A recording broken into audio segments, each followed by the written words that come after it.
കേരളയിൽ കൊണ്ടുവരും കേട്ടോ എന്ന് പറഞ്ഞ് മഞ്ഞക്കുറ്റി അടിച്ച് ജനങ്ങളെയൊക്കെ ചോദ്യം ചെയ്ത് അത് അവസാനം കുറ്റിയും പറിച്ച് ഓടേണ്ടി വരുന്ന സാഹചര്യം ഉണ്ടാകരുതെന്ന് തന്നെയാണ് ഞങ്ങൾ പറയുന്നത്. അപ്പൊ ഞങ്ങളെ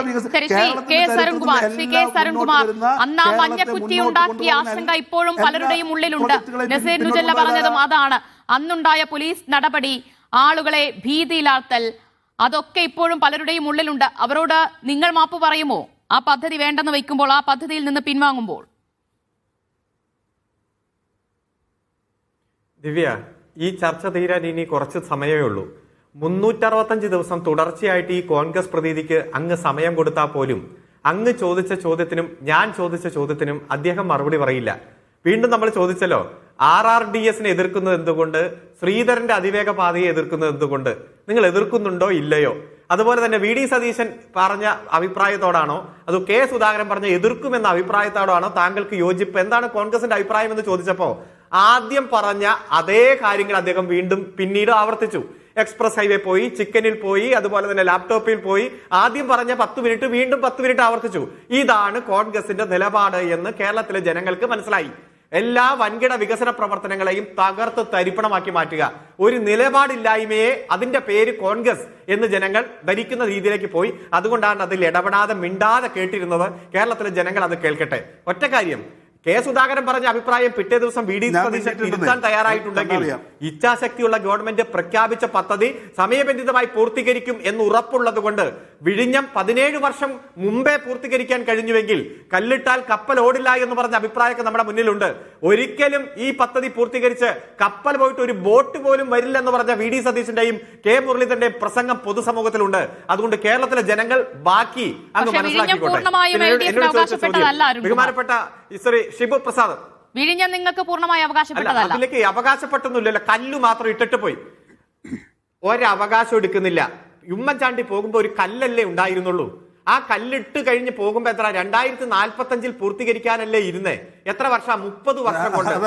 ആ 30 വർഷം എന്നുള്ളത് 13 വർഷം കൊണ്ട് പൂർത്തീകരിക്കുന്നു. ഒരു കല്ല് തുറമുഖമായിട്ട് മാറി. അത് മാത്രം മനസ്സിലാക്കിയാൽ മതി. ബാക്കി ക്രെഡിറ്റ് ഒക്കെ ഇവർ എടുത്തോട്ടെ, ഞങ്ങൾക്ക് വേണ്ട. ക്രെഡിറ്റ് അവർ കൊണ്ടുപോട്ടെ. അങ്ങനെ ഒരു ക്രെഡിറ്റ് അവകാശപ്പെടാനില്ലാത്തത് കൊണ്ടാണോ ഇപ്പോൾ ഈ RRDS പദ്ധതി ഒരു തെരഞ്ഞെടുപ്പിന് നേരിടുമ്പോൾ ഒരു വൻ പദ്ധതി കൊണ്ടുവന്നു, അത് നടപ്പാക്കാൻ അതിന് തുടക്കമിട്ടു എന്ന് പറയാനില്ലാത്തത് കൊണ്ടാണോ RRDS പദ്ധതി?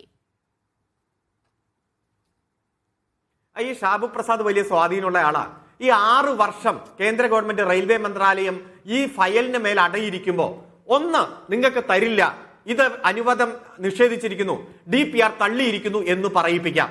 അല്ലെങ്കിലോ ഞങ്ങൾ കൺസിഡർ ചെയ്യുന്നു, നിങ്ങൾ ഇന്ന മാറ്റം വരുത്ത്, ഇന്ന രേഖ ഹാജരാക്ക്. എത്രയോ രേഖ ഹാജരാക്കി.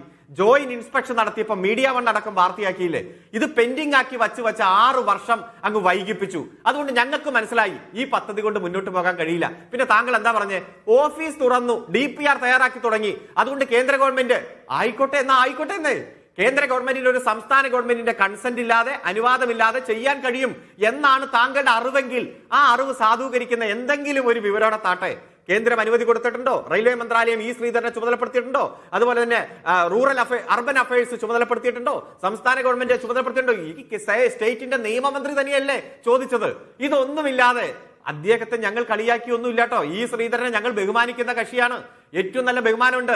ഒരു രീതിയിൽ ഒരു വാക്കുകൊണ്ടോ പ്രവർത്തി കൊണ്ടോ ഞങ്ങൾ അദ്ദേഹത്തിന് ദോഷകരമായി ഒന്നും പറഞ്ഞിട്ടില്ല, പറയൂല്ല. ഇവിടെ ഷാബു പ്രസാദ് ഊഹിക്കുകയാണ്, CPM അങ്ങനെ പോയി. ഇതൊന്നുമില്ല. അദ്ദേഹത്തിന് എന്തെങ്കിലും ഓതറൈസേഷൻ ഉണ്ടെങ്കിൽ കാണിച്ചോട്ടെ. ഞങ്ങളുടെ മുന്നിൽ ഒരു പ്രപ്പോസൽ അദ്ദേഹം തന്നത് കേന്ദ്രത്തിന്റെ മുന്നിൽ ഇല്ല.